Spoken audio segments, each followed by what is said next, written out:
정나라의 명재상이었던 자산이라는 사람이 있었습니다.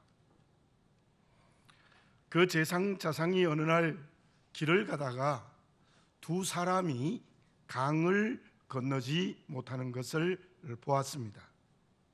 안타까운 마음에 자기 수레를 내어주어 두 사람을 안전하게 강을 건너게 해주고 그리고 자기의 길을 걸어갔습니다. 그 상황을 알고 난 맹자는 그의 이루장에서 자산을 크게 비판합니다. 혹평을 합니다. 그 이유가 무엇이었는가 하면은 자산은 사랑이 있기는 한데 정치하는 법을 모르는 재상이다. 그 이유를 무엇이라고 설명했는가 하면 수레로 두 사람을 편안하게 강을 건너게는 했지만 모든 백성을 그 강을 편하게 건너게 하는 장치를 하지 못하였다. 그래서 그때 자산은 그 상황을 보았다면 10월이 되기 전에 사람이 다닐 수 있는 작은 다리를 놓아야 한다. 그걸 도강이라고 표현을 했고 11월이 되기 전에 수레가 다닐 수 있는 큰 다리를 놓아야 한다. 그것을 여량이라 이렇게 표현을 합니다. 이 일에서 도강여량이라는 말이 나왔는데 그 말의 뜻이 무엇인가 하면은 진정으로 지혜로운 사람은 눈앞에 있는 것만 보지 않고 더 많은 것을 보고 내일을 보는 안목이 있어야 된다라는 뜻의 내용으로 도강여량이란 말이 그곳에서 생겼습니다. 사람이 이 세상을 살아가면서 누구든지 지혜와 총명이 있어야 합니다. 지혜가 없는 어리석은 감정에만 이끌리는 삶은 인생을 사뭇 그르치게 할 수도 있다는 것입니다. 맹자가 자산이 두 사람을 수레로 잘 건너가는 사랑은 있었지만 그에게는 정치하는 사람으로서의 지혜는 없었다는 것입니다. 오늘 본문의 말씀 9절에 이러한 말씀이 있습니다. 누가 지혜가 있어 이런 일을 깨달으며 누가 총명이 있어 이런 일을 알겠느냐? 누가 깨닫는 지혜가 있는 사람이며 누가 바르게 아는 총명이 있는 사람인가? 믿음의 길을 걸어가는 저와 여러분들에게도 바르게 깨닫는 지혜로운 사람이 되어야 하고 바르게 아는 총명이 있는 사람이 되는 것이 매우 중요합니다. 이어지는 9절의 말씀을 보면은 여호와의 도는 정직하니 의인은 그 길로 다니거니와 그러나 죄인은 그 길에 걸려 넘어지리라. 여기에서 분명하게 두 종류의 사람으로 나누어집니다. 지혜로운 사람이 의로운 사람이고 어리석은 사람이 죄인이라고 여기서는 분명히 말씀하고 있습니다. 그렇다면 지혜로운 의인이 누구입니까? 여호와의 도가 정직하다.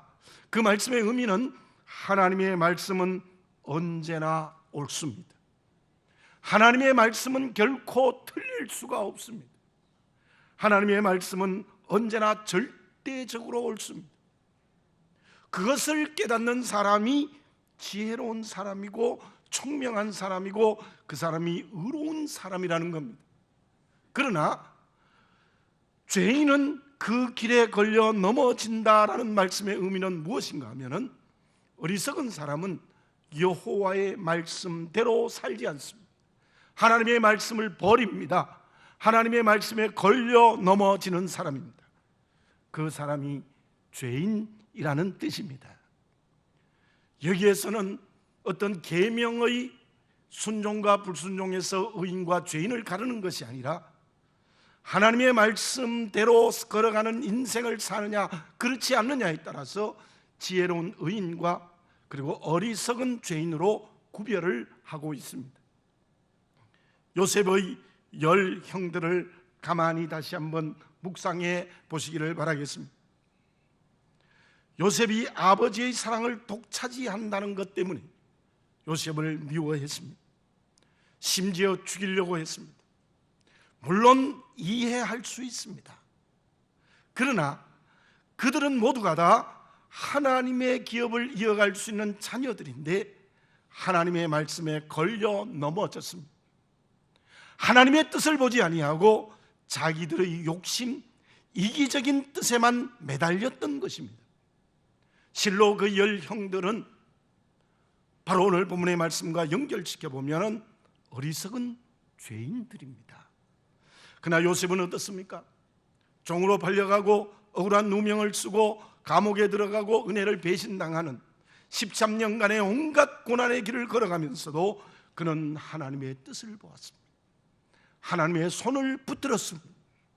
실로 요셉은 말씀을 따라 그 길을 걸어가는 지혜로운 의인이었던 것입니다. 믿음의 길을 걸어가는 저와 여러분들의 지혜는 하나님의 말씀이 언제나 옳다고 생각하며 살아가는 사람입니다. 믿음의 길을 걸어가는 저와 여러분들에게 어리석은 죄인의 길은 말씀으로 인도하는 길에서 벗어나는 것을 말하는 겁니다. 시편 1편에서도 누가 의인이며 누가 죄인이라고 말했습니까? 의인은 시냇가에 심은 나무와 같다. 하나님의 말씀을 즐거워하며 그 말씀을 주야로 묵상하는 사람, 어떤 고난과 어떤 형통의 길에서도 말씀대로 살아가는 사람이 의인이요, 그 사람이 시냇가에 심은 나무처럼 열매를 풍성히 맺는다고 했습니다. 그러나 악인은 누구입니까? 바람에 나는 겨와 같다. 열매가 없습니다.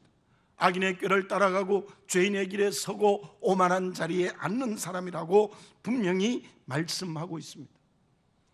저와 여러분, 꾀를 부리는 자가 되지 마시기를 바라겠습니다. 하나님의 말씀에 돌을 붙드는 지혜로운 사람이 되시기를 바라겠습니다. 속이는 사람이 되지 말고 총명한 사람이 되시기를 바라겠습니다. 그 지혜로운 의인은 하나님의 말씀이 언제나 옳다는 것을 믿고 그 말씀의 길을 묵묵히 걸어가는 사람, 그 사람이 지혜로운 의인이 되는 것입니다. 오늘 주님의 성찬 앞에 섰습니다. 정말 어리석은 죄인의 모습이었다면 그 자리에서 다시 한번 돌아서서 진정으로 지혜로운 의인이 되는 그리스도인이 될 때 오늘 성만찬에 중요한 의미가 있는 줄로 믿습니다. 그러면 하나님의 말씀이 옳다 하여 그 길로 걸어가는 지혜로운 의인은 어떻게 살아가는 사람입니까? 포르투갈의 레노바는 이런 질문을 하게 되어졌습니다. 기업을 하는 사람인데, 화장지를 만드는 사람인데 이런 질문을 스스로 합니다. 왜 화장지는 언제나 하얀색이어야 하나? 그래서 그는 과감하게 색깔 있는 화장지를 만들기 시작했습니다. 빨간색, 분홍색, 파란색, 노란색 화장지, 심지어 검은색 화장지를 만들었습니다. 그 색깔 있는 화장지로 말미암아 레노바는 큰 기업의 성공을 이루게 되어졌어요. 유명한 가수인 비욘세는 그 회사의 빨간색 화장지를 사용했습니다. 독설가로 유명한 사이먼 코웰은 검은색 화장지를 사용했다는 것입니다. 무슨 말입니까? 기업을 하는데도 생각의 전환을 해야 기업에서 성공할 수 있다는 말이지요. 모든 기업을 하는 사람, 화장지를 만드는 사람들은 흰색 화장지를 만드는 것에 익숙해져 있습니다. 그러므로 색깔 있는 화장지를 만들려고 생각하는 생각의 전환을 하지 않는다는 겁니다. 왜 우리들은 하나님의 말씀이 옳다고 생각하여 그것이 삶이 되는 지혜로운 의인이 되지 못합니까? 그것은 지금 나에게 무엇인가에 익숙하게 습관화되어 있는 것을 붙들고 있기 때문입니다. 호세아가 오늘 본문의 말씀을 예언할 때에 이스라엘 나라의 상황이 어떠했습니까? 역사적으로 보면은 아수르에게 온 나라가 멸망하기 바로 직전이지만 여로보암 2세 때의 왕일 때의 상황인데 그 영토가 얼마나 넓었는가 하면은 다윗 왕 때보다 영토가 더 넓었습니다. 그리고 경제적으로 발달하여 온 국민들이 물질적으로 풍요하게 살았습니다. 그런데 호세아서 4장 7절에 보면 하나님이 호세아를 통하여 이스라엘 백성들에게 이렇게 말씀하십니다. 그들은 번성할수록 내게 범죄하니 내가 그들의 영화를 변하여 욕이 되게 하리라. 번성할수록 하나님 앞에 더욱더 죄를 짓는다는 거예요. 온 나라의 국토가 다윗 때보다 더 넓어지는 그것을 가지고 하나님을 반역하고 물질적으로 풍요한 물질을 붙들고 하나님을 거역하고 있습니다. 그 당시에 바알과 아세라 우상을 아주 강하게 섬겼습니다. 그래서 호세아서 아닙니까? 바로 그의 아내 고멜이 음녀가 된 것을 이스라엘로 비유한 것 아닙니까? 그 신전에는 매춘이 시행되어지는 온 나라가 쾌락의 도시로 바뀌어져 버렸습니다. 왕과 지도자들은 온갖 불의를 통하여서 재산을 모으고 지위를 이용하여 과와 과부를 무시하고 백성들의 물질을 침탈하는 일이 생겼던 때입니다.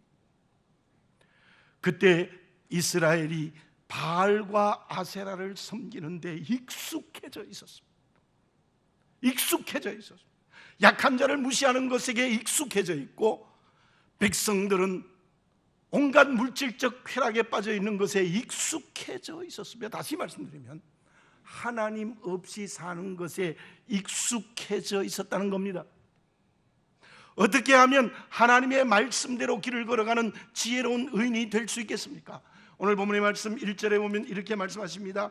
이스라엘아, 내 하나님 여호와께로 돌아오라. 내가 불의함으로 말미암아 엎드러졌느니라. 여호와 앞으로 돌아오라. 2절에서는 너는 말씀을 가지고 여호와께로 돌아와서 말씀을 가지고 여호와께로 돌아오라고 말씀하십니다. 무슨 말씀입니까?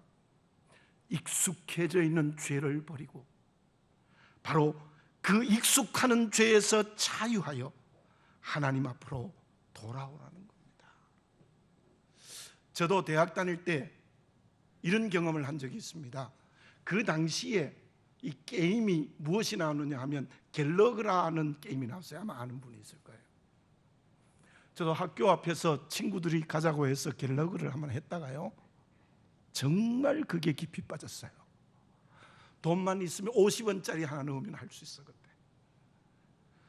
짧은 기간이었지만은 거기에서 빠져나오는 것이 쉽지 않았다는 생각을 지금 할 수 있어요.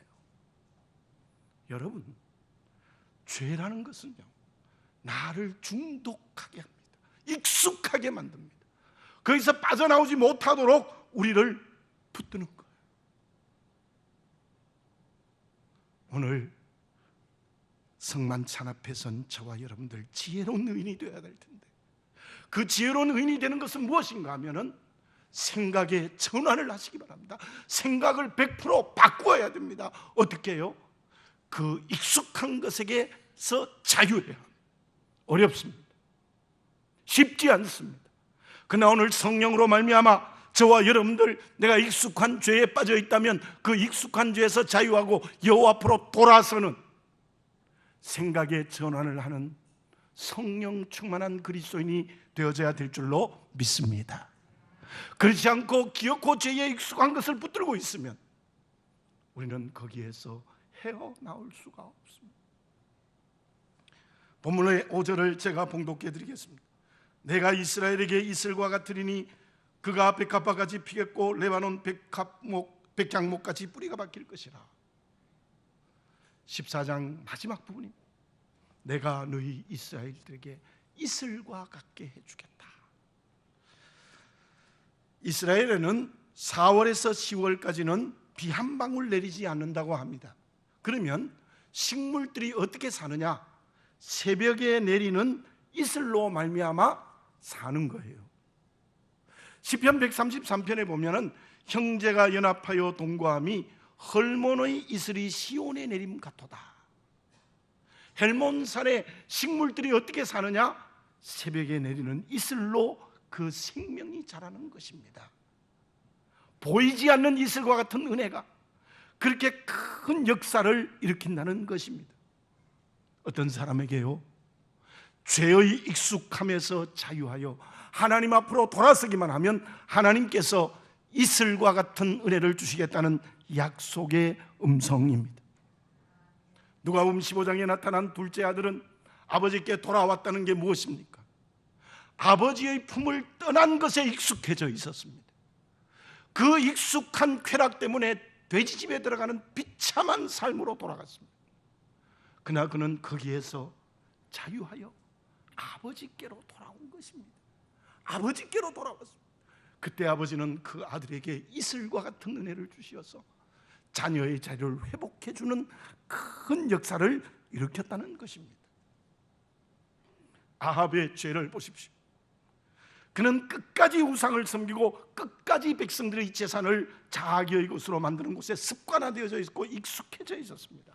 그 결과가 어떻게 되어졌습니까? 나중에 예후 왕을 통하여서 아합의 70명의 아들이 모조리 죽임을 당하는 비참한 결과가 주어집니다.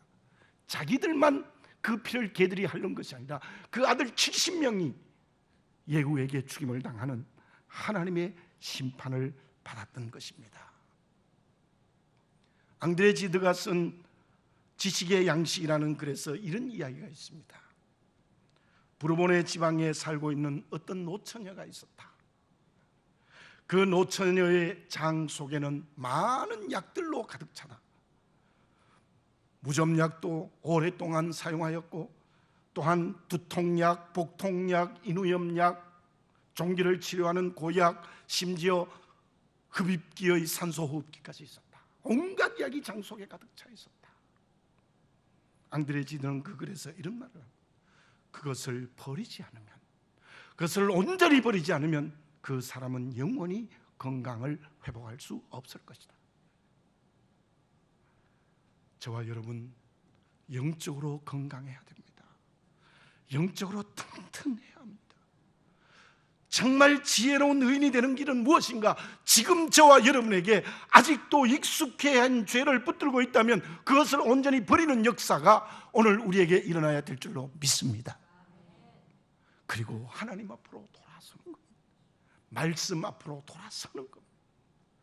그때 우리는 지혜로운 의인이 될 수 있을 줄로 믿습니다. 이사야서 1장 18절에 이런 말씀이 있습니다. 오라 우리가 서로 변론하자. 너희 죄가 주홍 같을지라도 눈과 같이 이어질 것이요 진홍같이 붉을지라도 양털같이 되리라. 우리 모두 처음부터 지혜로운 의인이 아닙니다. 지금도 어리석은 죄인의 길을 걸어가면서 죄의 익숙함에 빠져 있을지도 모릅니다. 그러나 오늘 하나님은 호세아를 통해서 우리에게 말씀하십니다. 그 익숙한 죄에서 자유하고 여호와 앞으로 돌아서라. 그게 작은 일이든지 큰 일이든지 그때 너를 지혜로운 의인이 되게 해주겠고 이슬과 같은 은혜를 주겠다는 이 축복을 받는 우리 모두가 되어져야 될 줄로 믿습니다. 그러면 우리가 버려야 할 어리석은 죄인의 길을 온전히 버리는 것이 구체적으로 무엇이며 우리가 가져야 될 지혜로운 의인의 길은 구체적으로 무엇인지를 우리가 다시 한번 생각해 보겠습니다. 어떤 사람이 일평생 동안 열쇠를 만들었습니다. 그 사람은 열쇠 만드는 장인이었고 그리고 정직하여서 많은 사람에게 존경을 받았습니다. 이제 나이가 많아 늙어서 제자들 중에 그 뒤를 이을 사람을 결정하는 일을 하게 되는데 그때 이렇게 결정을 했다고 합니다. 여러 제자들 가운데 두 사람의 수제자를 뽑아서 시험을 냈습니다. 잠긴 금고를 여는 겁니다.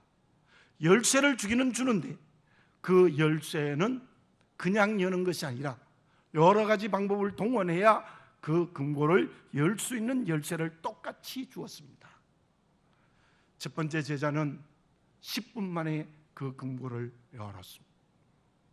두 번째 제자는 30분이 지났어야 진땀을 흘리면서 겨우 그 금고를 열었습니다. 그 상황을 보던 모든 제자들은 첫 번째 제자가 우리 스님을 이어갈 사람이 되겠구나, 그렇게 판단을 했는데, 그때 이 열쇠 장인은 두 사람에게 이런 질문을 했습니다. 금고를 열면서 너희들은 무엇을 보았느냐? 그렇게 물었더니 첫 번째 제자는 금고 안에 있는 돔과 황금을 보았습니다, 그렇게 말했어요.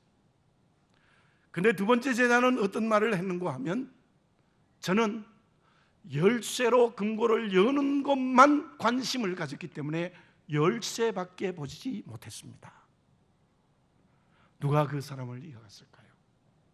두 번째 제자입니다. 그러면서 그는 이런 말을 합니다. 열쇠의 장인이 되는 것에는 그 마음 속에 오직 열쇠만 있어야 한다. 다른 것이 있으면 안 된다. 그 마음 속에 오직 열쇠가 있어야 된다라는 말을 남기면서 두 번째 사람을 그의 후계자로 삼았다는 일화가 있습니다. 사람이 이 세상을 살아가면서 무엇으로 사느냐는 굉장히 중요합니다. 무엇으로 살아가는 겁니까? 오늘 본문의 말씀 3절에 이런 말씀이 있습니다. 우리가 아수르의 구원을 의지하지 아니하며 말을 타지 아니하며 다시는 우리 손으로 만든 것을 향하여 너희는 우리 신이라 하지 아니하오리니 이는 고아가 주로 말미암아 긍휼을 얻음이니이다 할지니라. 여러분들 저를 한번 따라서 해볼까요? 이는 고아가 주로 말미암아 긍휼을 얻음이니이다. 누구로 말미암아? 주로 말미암아. 아수르의 막강한 권력을 의지하면 안 된다. 그리고 말을 타지 않는다는 것은 군사력을 의지하면 안 된다. 손으로 만든 우상을 의지하면 안 된다. 고아가 주로 말미암아 긍휼을 얻었다. 고아란 말은 하나님을 떠난 이스라엘, 하나님과 단절한 이스라엘을 말하는 것입니다. 그런데 이제는 이스라엘이 주로 말미암아 긍휼을 얻을 것이다. 주로 말미암아 긍휼을 얻을 것이다. 누가 지혜로운 의인이 되는 것입니까? 누가 지혜로운 의인이 되는 사람이 되는 겁니까? 처음부터 끝까지 의인은 사람은 앞에서 말씀한 대로 없습니다. 처음부터 끝까지 말씀대로 살아가는 사람은 없습니다. 어쩌면 지금도 현재도 아수르의 구원을 의지하고 온갖 군사력을 의지하고 또 우상을 섬기는 우리의 모습이 아닌지도 모르겠습니다. 그로 말미암아 살아가지 않고 이제는 오직 주로 말미암아 긍휼을 얻는 사람, 주로 말미암아 새로운 주인을 만난 사람, 그 사람이 되게 해주시겠다는 약속입니다. 나로 말미암아 살지 마시기를 바라겠습니다. 세상의 힘으로 말미암아 사는 것이 아닙니다. 다른 사람의 힘으로 사는 것도 아닙니다. 물질과 지위의 힘으로 사는 것도 아닙니다. 그 필요 없다는 것이 아니라 우리는 언제나 주로 말미암아 사는 겁니다. 주로 말미암아 살아야 익숙한 죄에서 자유하고 여호와께로 돌아올 수 있다는 사실을 분명하게 하는 저와 여러분들이 되어져야 될 줄로 믿습니다. 제가 이번에 교회를 떠나서 있으면서 참으로 안타까운 소식을 너무 많이 들어서 마음이 너무 아팠습니다. 온 나라가 지금 위기에 퍼져 있습니다. 어제는 100만이 모였다고 얘기합니다. 마음이 너무너무 아팠습니다. 거기다가 지난 화요일에 치러진 미국 대선에서 제 마음속에도 힐러리 클린턴이 되었으면 좋겠다. 그래야 우리나라가 조금이라도 안보와 국력에 문제가 없을 테니까 FTA도 없게 하겠다. 남북 전쟁이 일어나 좋다. 최후의 방어선을 이제는 남한으로 하지 않겠다는 말까지 미국에서 돌고 있습니다. 그런데 공교롭게도 온 나라는 이렇게 시끄럽고 대선에는 트럼프가 당선이 되는 그런 미국에서도 생각할 수 없는 결과가 주어졌습니다. 제가 시차가 있어서 새벽 2시만 되면 잠이 깨요. 잘 수가 없어요. 정말 기도했습니다. 하나님, 이 민족 제가 늘 기도하던 제사장의 나라가 되게 해 주십시오. 하나님, 미국을 의지하지 말게 해 주십시오. 하나님, 다른 것 의지하지 않는 이 나라 되게 하옵소서. 정말 간절하게 제가 기도가 나오고 성경을 읽지 않을 수가 없었습니다. 이 민족 제사장의 나라가 되게 하시는 하나님의 뜻이 있을 것이다 라는 생각을 붙들고 하나님께 간절히 저는 몇 시간이 지날지 모를 정도로 기도했습니다. 사랑하는 교우 여러분들, 필요 없다는 게 아닙니다. 우리나라도 미국의 힘도 필요하고 중국의 힘도 필요하고 일본의 힘도 필요하고 나라의 경제도 발전해야 합니다.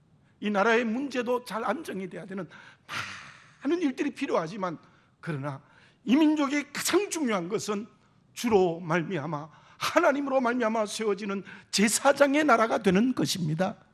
우리나라 국회가 처음 시작할 때에 기도로 국회를 시작했습니다. 기도로 국회가 시작했습니다. 정말 하나님께서 이 나라를 버리지 않는 제사장의 나라가 된, 고아가 주로 말미암아 긍휼을 얻는 나라가 되었으면 좋겠다는 간절한 마음이 들었습니다. 시편 19편 1절에 보면 하늘이 하나님의 영광을 선포하고 궁창에 그의 손으로 하신 일을 나타내는도다. 여러분, 하늘과 땅의 모든 운행되는 것 하나님의 손길 속에 있습니다. 4절에 보면 그의 소리가 온 땅을 통하고 그의 말씀이 세상 끝까지 이르도다. 하나님이 해를 위하여 하늘의 장막을 베푸셨도다. 시편 19편 6절에 보면 하늘이 끝에서 나와서 하늘 저 끝까지 운행하며 그의 열기에서 피할 자가 없도다. 여러분, 이 모든 역사, 이 모든 세계, 이 모든 나라들은 오직 하나님의 손길 속에 있는 줄로 믿습니다. 하나님의 손길 속에 움직이는 줄 믿습니다. 이번에 일어나는 모든 일들 속에도 하나님의 뜻이 있는 줄 믿습니다. 영적인 눈을 열어보는 우리들이 되어져야 될 줄로 믿습니다. 전능하신 하나님을 의지하는 믿음, 고아가 주로 말미암아 긍휼을 얻습니다. 바로 다른 것을 지적하기 전에 내가 먼저 주로 말미암아 주의 긍휼을 받는 자가 되고, 우리 교회가 먼저 오직 예수 그리스도로 말미암아 긍휼을 얻는 교회 공동체가 되는 역사가 일어나야 될 줄로 믿습니다. 이스라엘 백성 60만이 홍해 앞에서, 저 앞에 홍해를 보고 뒤에 들어오는 애국 군대를 보고 하나님을 원망하고 모세를 원망했습니다. 위기에 처해 있었습니다. 그때 출애굽기 14장 13절에 보면 모세가 이런 말을 합니다. 너희는 두려워하지 말고 가만히 있어서 여호와께서 오늘 너희를 위하여 행하시는 구원을 보라. 오늘 본 저 애굽 사람들 영원히 다시 보지 못할 것이다. 여호와께서 너희를 위하여 행하시는 구원을 보라. 여러분, 이 민족 속에도 하나님의 손길이 있습니다. 우리 교회에도 하나님의 손길이 있습니다. 내 개인의 삶에도 하나님의 능력의 손길이 있습니다. 그러므로 우리는 어떤 환경, 어떤 관계, 어떤 일들 가운데서도 주로 말미암아 살아가는 그리스도인이 되어져야 될 줄로 믿습니다. 그때 우리는 익숙한 죄에서 자유하는 지혜로운 의인으로 하나님께 돌아서는 그리스도인이 될 수 있을 것입니다. 지혜로운 의인에게 주시는 축복은 무엇입니까? 오늘 본문의 말씀 5절을 다시 한번 읽습니다. 내가 이스라엘에게 이슬과 같으리니 그가 백합화같이 피겠고 레바논 백향목같이 뿌리가 박힐 것이다. 이것은 튼튼하고 견고하게 해주겠다는 거예요. 튼튼하고 견고하게 해주겠다. 또 6절에 보면은 그의 가지는 퍼지며 그의 아름다움은 감람나무와 같고 그의 향기는 레바논 백향목 같으리니. 이 말씀은 우리 모두가 지혜로운 의인 되면 하나님의 쓰임을 받고, 그리고 많은 사람들의 향기가 될 수 있다는 축복입니다. 그리고 7절에 보면은 그 그늘 아래에 거주하는 자가 돌아올지라 그들은 곡식까지 풍성할 것이며 포도나무같이 꽃이 필 것이며 그 향기는 레바논의 포도주같이 되리라. 역시 여기에서 하나님께서는 열매가 가득하고 하나님의 쓰임을 받고 아름다워진다는 그 축복을 말하고 있고, 8절에는 에브라임의 말이 내가 다시 우상과 무슨 상관이 있으리요 할지라도 내가 그들을 돌아보아 대답하기를 나는 푸른 잣나무 같으니 내가 나로 말미암아 열매를 얻으리라 하리라. 풍성한 열매를 얻는다는 것. 이 말씀을 종합하면 지혜로운 의인이 되면 그 개인과 공동체가 열매가 풍성하게 될 줄 믿습니다. 하나님의 쓰임을 받을 줄 믿습니다. 온 이웃에게 향기를 퍼뜨리는 그리스도의 향기가 될 수 있을 줄로 믿습니다. 그것이 우리에게 주시는 하나님의 축복입니다.